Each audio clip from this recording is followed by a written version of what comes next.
Hello everyone and welcome to our program. Today we're about explaining some global problems including the environment and poverty. Besides, we're gonna learn very useful collocations together, so stay tuned.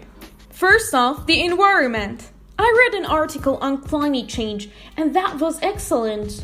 Rising sea levels and the increase in greenhouse gases are the result of our actions. We are disturbing the ecological balance everywhere. This can be seen in the decrease in fish stocks in the oceans.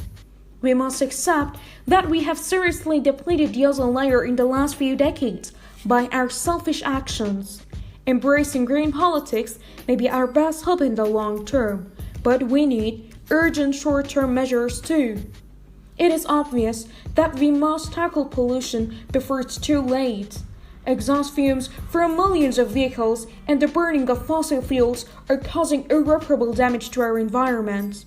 I was wondering if you have heard anything about the crops fail. Crops fail year after year in some of the poorest parts of the world has brought devastating famines to some regions and equally devastating floods to others. We call these natural disasters, but it is human beings who are causing them. And in this part, we have an interview regarding the poverty. Hi, Miss Grin. Do you believe we can solve the problem of the world poverty or not? I am more optimistic now than before. Millions of people have succeeded in escaping poverty in the last decade.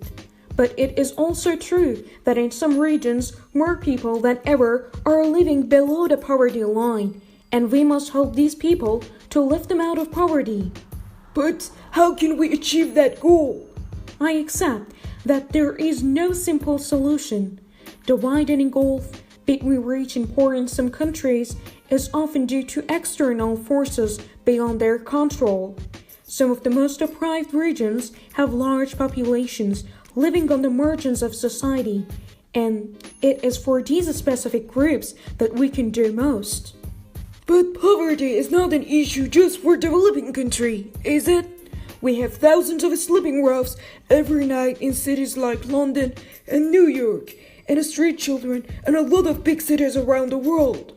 I concur, and I admit that children and adults who live on the streets are in desperate need, and that these social conditions breed crime. But so much depends on the global economy. Right now, we have a golden opportunity to combat poverty. Perhaps we cannot eradicate poverty altogether, but we can certainly alleviate poverty. And that is our challenge. Thanks for watching my video. You can also check out the new words and collocations in the description part. And goodbye!